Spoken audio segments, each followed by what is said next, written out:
Hey guys, what's going on? It's your boy Iron Josh, and in this video I'm going to break down the arena for you as best as I possibly can.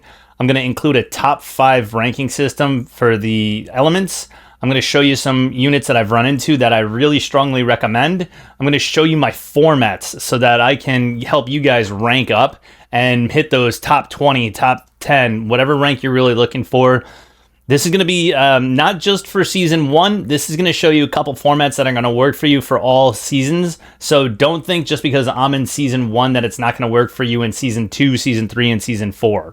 This is going to be a video based out of season 1 because that's where I am. But on my current knowledge, the formats that I've seen, these are going to hit no matter where you are. So go ahead and take a look at this video. Please subscribe. It's been really helpful from the community. I really appreciate all your guys' comments. That's how I'm making these videos. I'll see you guys soon and enjoy the video. I know you guys love the arena things that I do, so let's do a breakdown on how I've been climbing and kind of what my process is, so that way you guys can take this into your own teams and move a little bit higher on the ranks. We're going to go over this is going to be like kind of a breakdown of the entire arena. So stay tuned for a little bit, hang out with me and learn how I've been climbing. I'm going to show you guys what kind of team comps work. We're going to go into different elements and kind of which one has the highest ranking in my opinion versus the lowest ranking. I'm going to give you guys some hints on some units that you're going to want to build based on what I've seen in my experience just in season 1. And then also like kind of what elements are really holding into the top 10. So first off, let's get into my team. My team's going to have Ripicus in the front. First and foremost, he's going to be my defensive unit. Now, I have to go in and give him a little bit more HP and a little bit more defense. This was a test for me that I kind of haven't gotten away from. But because Ripicus also does a lot of debuffs, I actually have him on the Witch's Remains. So that way he gets the extra accuracy and also lands defense break while he's doing everything else. You don't necessarily need to do that for your defense unit, but you're going to need a defense unit. So always have a defense unit. Now, I'll give you guys a hint right up front. Garius is one of the best defensive units I've seen in the arena, hands down. Like, I've had 3v1s where Garius is just held out for like an entire 90 seconds. And it's because he was a fully skilled up Garius. First and foremost, that's number 1 in the keys, is you're going to want to build a strong defensive unit that works well with your team or is just a mastermind at not dying. The next thing I always do is I have an assassin. We're just going to call it an assassin type unit. And Questa is great for like leaping behind. She's going to charge towards the enemy.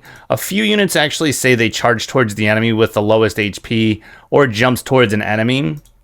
And so I learned pretty fast that she's going to jump in the backline and do a nice amount of damage to these backliners. So while your team is going to be focusing on what's going on up here in the front, she's going to be in the back kind of crushing it a little bit. And that's what you really, really need to take out their back line. So the rest of this team now involves, you're going to always want a healer. Megan's great for a Necro team. She does a nice amount of heals. She grants defense up, which is really solid. She heals an ally by 10% of their max HP and recharges their ultimate energy, which is really, really solid. And then she's going to dispel 1 defense penalty from an ally if they have it. So that's pretty good if you're getting involved with Curse of the Crown or Witch's Remains on the opposite team. But you're always going to want to have a healer. Now, with this, you can usually see like a Zarloth or you can see like a Varesh. Either one of these guys has a heals the ally with the lowest HP by 70% of your attack. And then he does, for every 4th basic attack, heals the ally with the lowest current HP by 300% of attack and 100% chance of inflicting silence on the enemy. So when you have like a secondary unit, I'm going to call it a secondary damage dealer. These are like AoE damage dealers, right? But they have like a secondary heal. So not only are we getting a main healer, but then you're also having a secondary healer that's doing damage and healing your units. So as a breakdown, right, you're going to see a defensive unit. We're going to have an assassin. You're going to have a healer. And you're going to have a secondary healer and AoE damage dealer. Now your last unit should be AoE. So you should always have like an AoE damage dealing unit. That way you're consistently doing damage to the entire board. Now with this AoE unit, you can see, and I'm sure a lot of you guys have noticed this by now, but you see how the yellow box at the end? You're going to watch these squares back here. You see how this yellow box at the end is right there? That's their attack radius. So if you look right into here, she's got an attack radius that she's limited to, okay? And so marks an ally for every 6 seconds. The marked ally deals extra cold damage surrounding the enemies.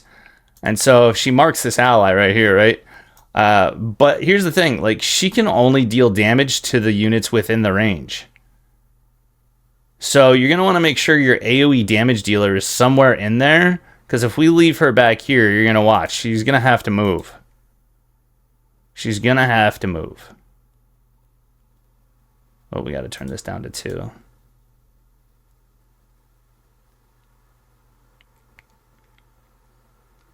So she's doing damage right up here in the front line. That's why she's not moving. And there she goes. Now that she wants to do damage in the back line, she has to move. Which is fine. You know, that's fine. Because obviously the front line is dead. And a lot of times when the opposing team has a healer or has an assassin, they're going to move right on up to you. So for Team Arena, this is big because you're going to want to kind of follow that format. So let's build the format a little bit together. So we're going to have a healer. We're going to have Varesh. This is another secondary healer, which is really good. And if you see that box up there, we can actually move Tia up a little bit. And we can move Varesh up a little bit too. So that way he's able to get the back line. Now, if we're going to do that, right, their front line is going to come forward. So we're going to block these two. And we're going to put Questa in between Megan in there. Now, this is a good idea to block, but it's also a bad idea because we're in the AoE. So if we do that, we're going to be in an AoE situation for these guys. What I'd rather do is leave him here and move her in the back line. So that way our well, we can actually do this because we want her to focus on giving Tia the ult if we possibly can. So we're going to leave it like this. We're going to run this one like that. Now we have our AoE, we have our secondary healers. Both are the secondary healers. And she does a little bit of buffs too, so that's really nice. If you have a secondary healer that does damage and buffs, that's really, really nice. Now here's our second team. Same kind of scenario. We have Talwar as our defensive unit.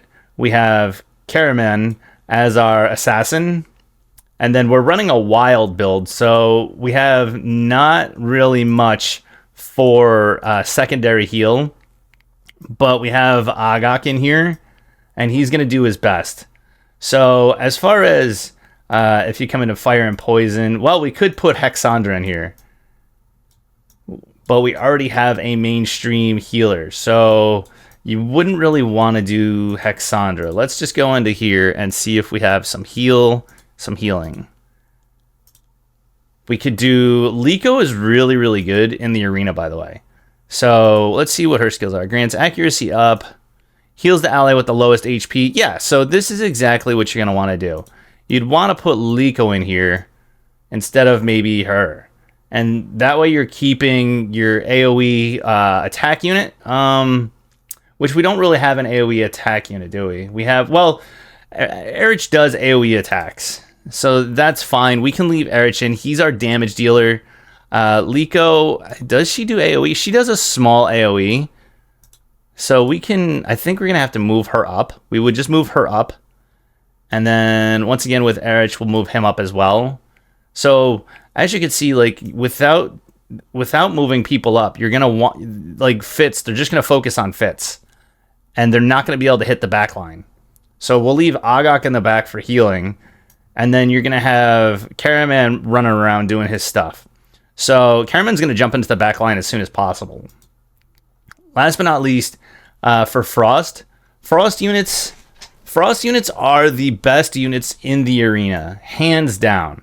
Now I'm going to show you guys why I say that. We're going to jump back out of the 3v3s. And I'm going to show you the top 4 teams that are put together in the arena.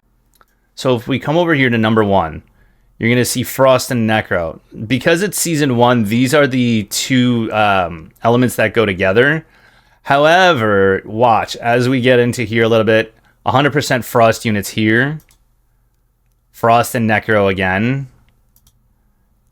This one here I've had a little trouble with, but that's why I once again said Liko is really good.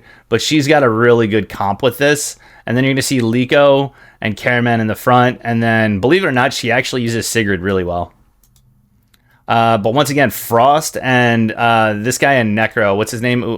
Gulende? I can't really pronounce it very well. So Frost and Necro are going to be all the way through your top 10s. Lightning is in there if you have a good Lightning squad and Dauntless squad.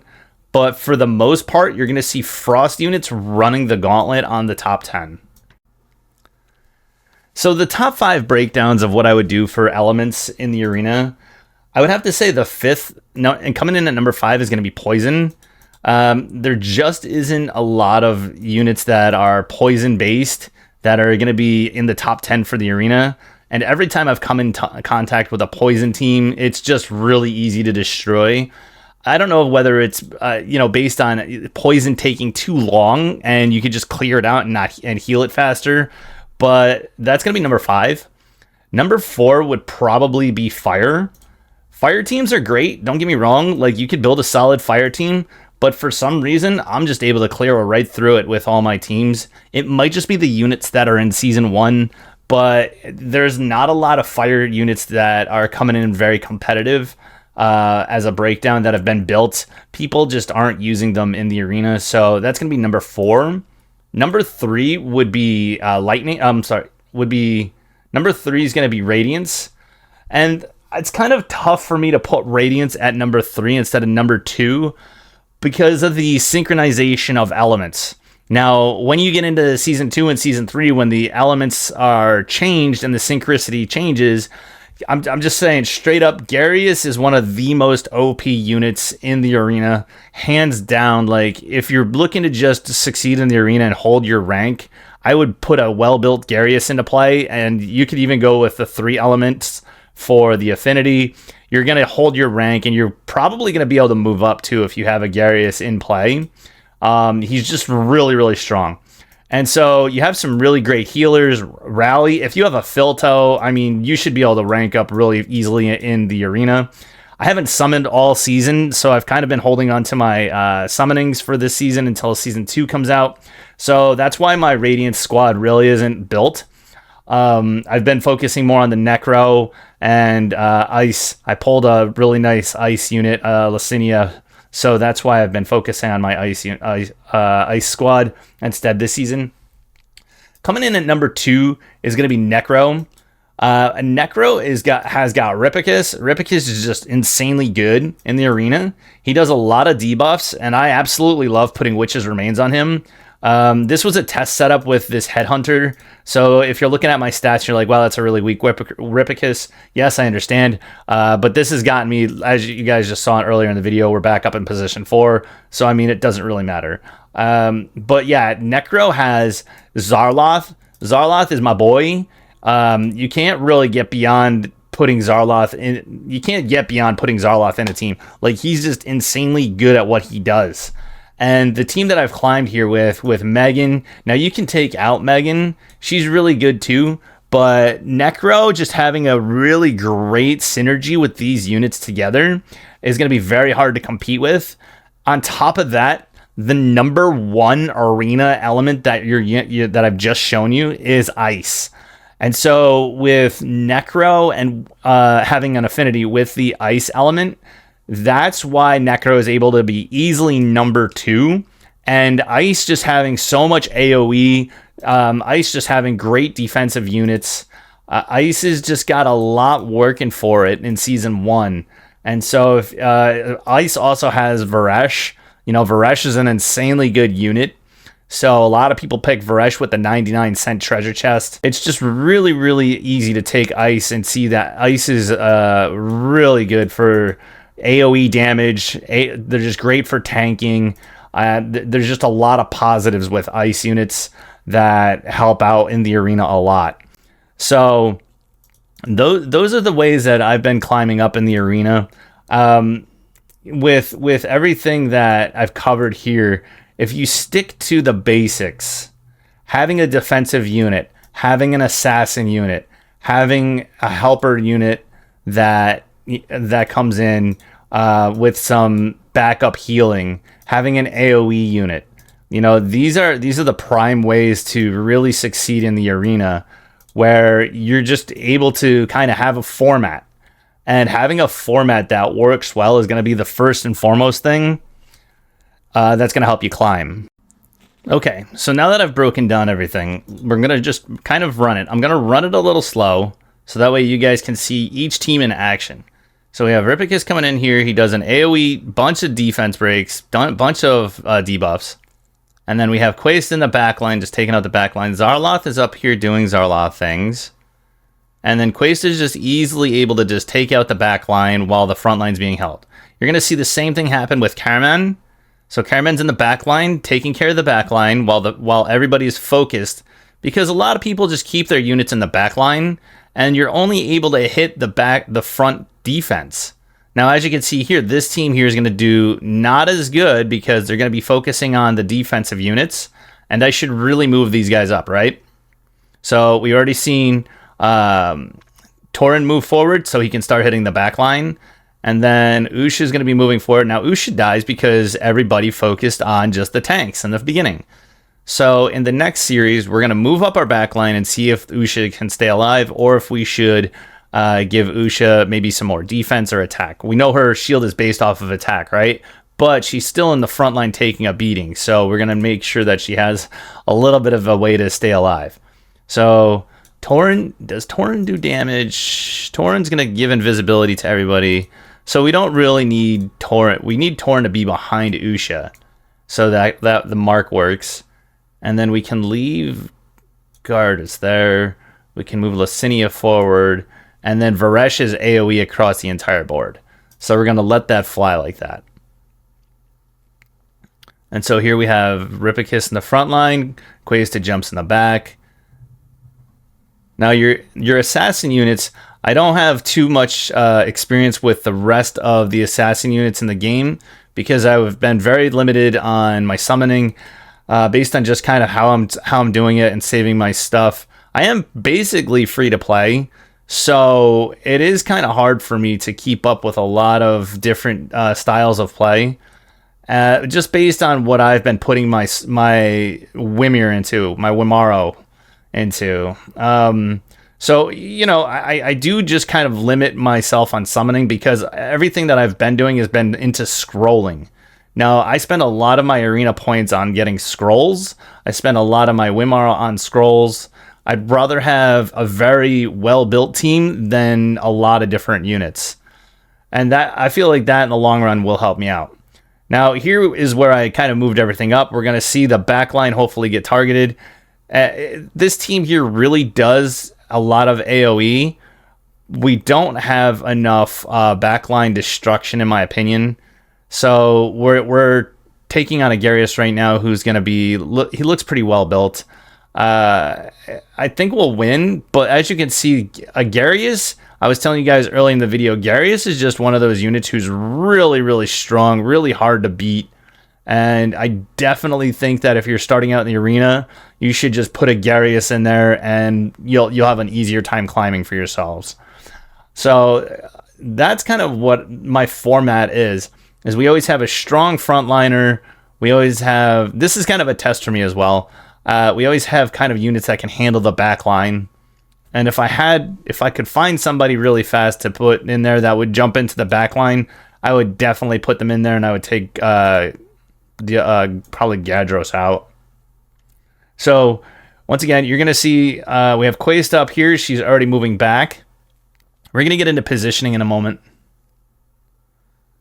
because there is a method to my madness for positioning as well. Now Quest is taking that guy out. She's going to move straight to the back line, which is really good because your backline units, the units in the back line, they don't have much HP. They don't have much defense. And so they're very weak. So these assassins that are just in the back line are able to take things out. And this guy's dead right after he casts his ult. Oh, we got a nice shield. And Horus is good. If you're building a fire team, obviously Horus is kind of nice. I'd rather see an Adolphus in there because she does shielding, she does some healing. She's a little bit more AoE. So Caraman's going to jump in the back, start taking out the back line. Rowena's taking some damage. See, here we go. That's where Gulende is doing nice damage AoE. AoE damage is really, really strong in this. Gulende is definitely a superior unit in the arena. He's got to be with other units that really help him out, though. I don't feel like these units were skilled up, and that's why they fell pretty fast. And so here, once again, we're looking at just... This is kind of a control team I put together. I really like the stun from our boy here with the arrows. And their Oosh is pretty strong. So I feel like this team's probably going to beat mine. Just based on, look at the amount of debuffs that I have. Look at what kind of things that we're up against here. Control's invalid, so these guys didn't even move back. We really don't have a lot of heal for my team. This team is based on control and for kind of stuns. I guess we did kind of move forward. They probably just didn't have skill ups in their units. It's probably a big key too. Having skill ups in your units, scrolls in your units is really, really necessary. So we're just kind of moving right up with our little formula here. And so with that format, it really does make it easy. Now, if we break down this format, right, he's got 2 defensive units. He's got a healer, he's got his traveler, and he's got an offset. So he's got an offset healer damage dealer. That's not bad. He's got Garius in there.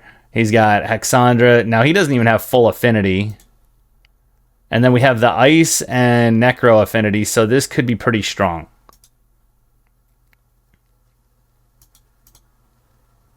So let's see how it breaks down. His 2 defensive units come up here. Quace is going to jump in the back and destroy his traveler because he's got 2 defensive units, so he doesn't have anybody clearing out my backline. My backline is just able to do whatever they want. Except for his Ripicus is up there doing nice healthy work for him. Quaista, once she jumps back, she's going to delete Zarloth. My team is healing nicely. And then his front line is doing frontline things. You can't discredit his front line, but they just don't have anybody in the back line taking out my units. And so my Quaista is just in the back, just ripping everything up.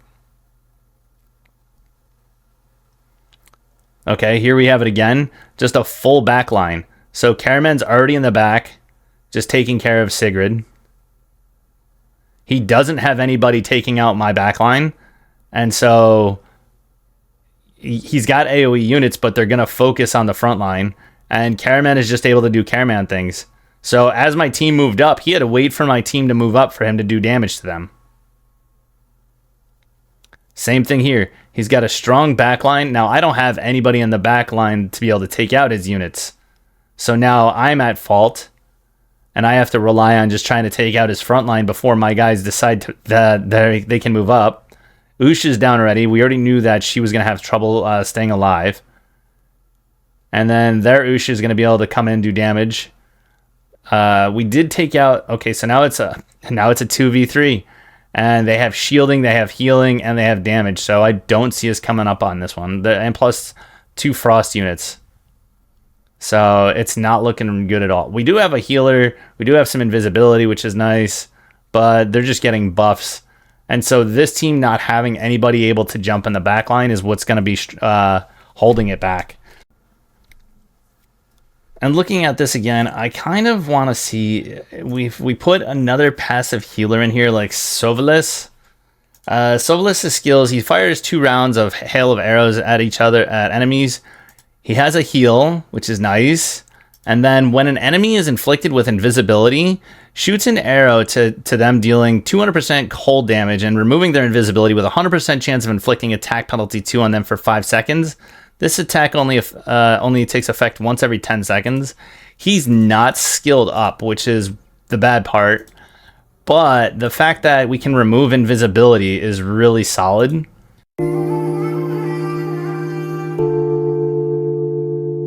And then we can give him that one. Okay, so now we have a secondary healer. We have somebody who removes invisibility. We can move him up into the middle a little bit. And we'll see how this works. So Questa moves into the backline. Now they have a unit in my backline as well, if I'm not mistaken. Yep. So their units in the backline. Caraman's back here doing Caraman things, which is really, really good. Just goes to prove that there is the format right there, that I'm not the only one using it. Except for ours was a little bit stronger. We were able to put it together a little bit faster, so maybe some of his units weren't skilled up. And then he's going to be using Ripicus and Questa, so he's got a double frontline versus my single frontline. He's also got an assassin back there. However, Tower does have this weird taunt thing with that, so that's pretty good. And okay, well, Caraman's doing Caraman things. Questa is now still working on that mushroom, really solid. And so Tower is coming in. Now, Tower isn't skilled up, so really happy to see that he's still getting those taunts off. And Caraman staying alive. We have our nice healer doing work, keeping the immortality on. And works pretty good. Okay, now with Savalis in here, she's gonna do, yeah, this is gonna be a tough team for this. I don't see us coming up on this one, but, and yeah, so Lavalis is already dead, Oosh is already dead, and this is gonna be a nice lightning team coming in, just wrecking house. You don't see a lot of good lightning teams, and I'm always happy to see one when I do.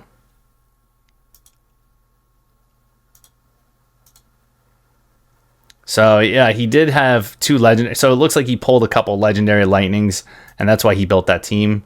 Iola's really solid as well.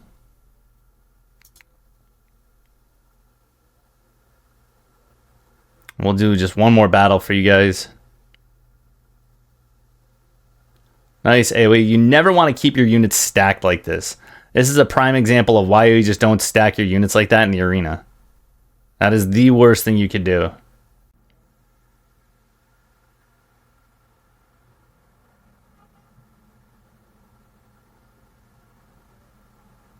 Nice AoE damage.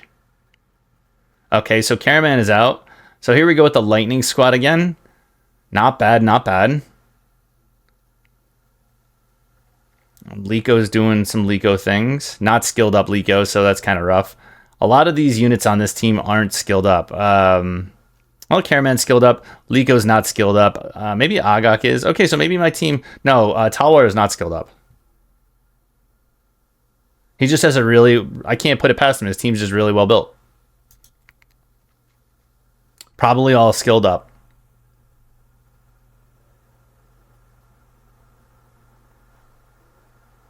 We're going to go ahead and give up this current fight just for the sake of things. And I'm going to continue working on a Frost team.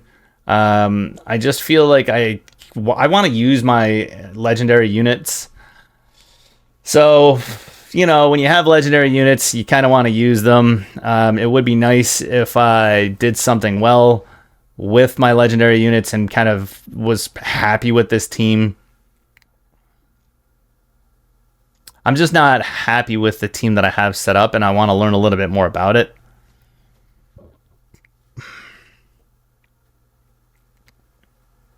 And we don't have the defensive line, that guy that can just take out their back line. Oh, there you go, Halo arrows. Maybe we do win. Maybe she just is, oh wow, we're actually pulling this out. That's pretty good.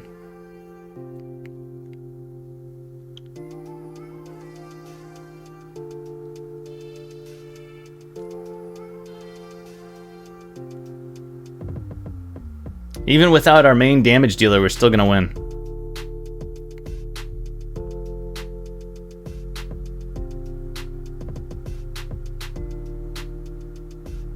And Usha didn't die. Very interesting. Yeah, so once again, he had 3 legendary lightnings. So that's the only time I really see lightning come into play. Well guys, there you have it. That's how I've been climbing in the arena. That's a nice easy format and breakdown of things that I've been doing, so that way I can hit the top 10, hit the top 5 in the arena consistently. I hope that a lot of you, I hope that a lot of you don't steal it, so that way it's easy for me to keep climbing. But I hope it does help everybody in the long run and that you enjoy Dragonheir. Take care guys, and as always, happy equipment hunting. Peace.